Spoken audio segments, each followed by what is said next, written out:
बोलिए श्री कृष्ण भगवान की जय। आज हम आपके लिए लेकर आए हैं ललही छठ की कहानी, जिसमें आपको भगवान बलराम को भगवान विष्णु के 8वें अवतार के रूप में पूजा जाता है। भगवान बलराम जी की जयंती को हल षष्ठी अथवा ललही छठ के रूप में मनाया जाता है। बलराम भगवान कृष्ण जी के बड़े भाई थे। भगवान बलराम को आदि शेष के अवतार के रूप में भी पूजा जाता है। जिन शेष नाग पर भगवान विष्णु विश्राम करते हैं, उन्हें ही आदि शेष के नाम से भी जाना जाता है। तो जो इस ललही छठ की कहानी को सुनता है, उसकी सारी मनोकामनाएं पूर्ण होती हैं, गलती से हुए पाप कट जाते हैं और संतान की दीर्घ आयु की प्राप्ति होती है। तो चलिए ललही छठ की कहानी को सुनते हैं। एक नगर में 2 स्त्रियां रहती थी। दोनों एक ही परिवार की थी और रिश्ते में देवरानी जेठानी लगती थी।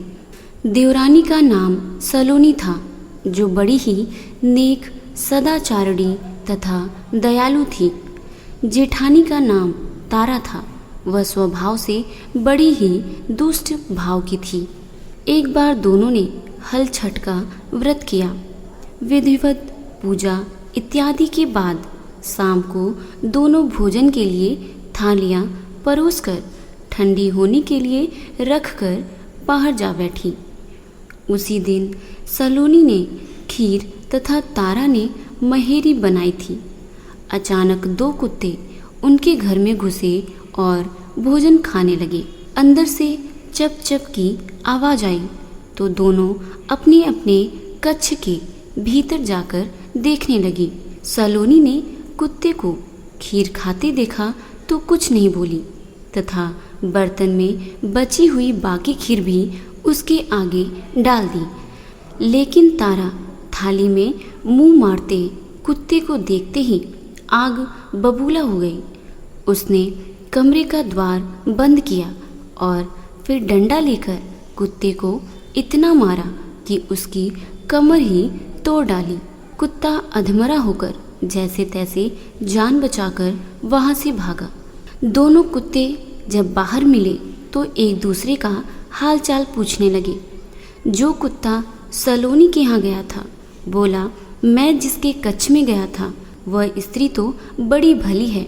मुझे खीर खाते देखकर भी उसने कुछ नहीं कहा, बल्कि बर्तन में खीर खत्म हो जाने के बाद उसने उसमें और खीर डाल दी ताकि मैं भर पेट खा सकूं।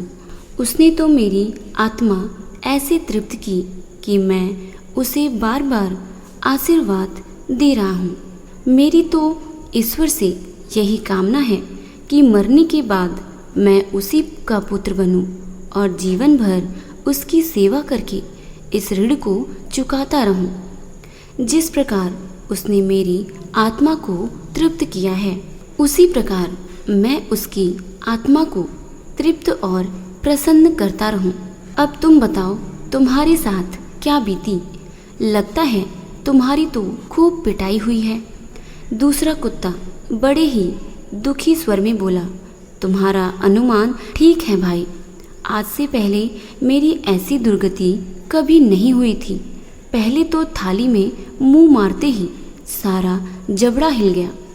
फिर भी भूख से परेशान होकर मैंने 2-4 कौर सटके ही थे कि वह दुष्ट आ गई और कमरा बंद करके डंडे से उसने मुझे इतना मारा कि मेरी कमर ही तोड़ डाली। मैं तो ईश्वर से यही निवेदन करता हूँ, अगले जन्म में मैं उसका पुत्र बनकर उससे बदला चुकाऊं।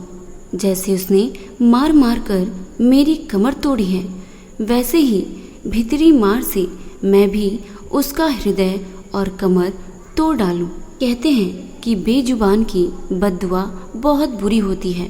इसे दयोग ही कहा जाएगा कि दूसरा कुत्ता शीघ्र ही मर गया और मरकर उसने तारा के घर में ही पुत्र रूप में जन्म लिया।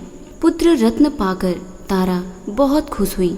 पुत्र को लेकर उसने अपने मन में बड़े बड़े मसूबे बांध लिए, मगर दूसरे दिन ही जब घर घर में ही हल सृष्टि का पूजन हो रहा था, वह लड़का मर गया। तारा की तो जैसे दुनिया ही उजड़ गई। वह दहाड़े मार मार कर रोने लगी, मगर किया क्या जा सकता है। जैसे तैसे उसने अपने सीने पर सब्र का पत्थर रख लिया। फिर तो हर वर्ष उसको लड़का होता और हल सृष्टि के दिन मर जाता। जब 3-4 बार ऐसा हुआ तो तारा को इस पर कुछ संदेह हुआ कि आखिर मेरा लड़का हल सृष्टि को ही क्यों मरता है। फिर एक रात सपने में उसे वही कुत्ता दिखाई दिया। उसने कहा, मैं ही बार बार तेरा पुत्र होकर मृत्यु को प्राप्त हो रहा हूँ। तूने मेरे साथ जो व्यवहार किया था, मैं उसी का बदला चुका रहा हूँ। तारा बहुत दुखी हुई और उसने अपने किए का प्रायश्चित करने का उपाय पूछा। तब उस कुत्ते ने बताया, अब से हल छठ के व्रत में हल से जूता हुआ अन्न तथा गाय का दूध दही न खाना, होली की भुनी हुई बाल तथा होली की धूल आदि हल छठ पूजा में चढ़ाना। तब कहीं मैं तेरे घर में आकर जीवित रहूँगा। पूजा के समय यदि तारक गड़ छिटके तो तू समझना कि अब मैं यहाँ जीवित रहूँगा।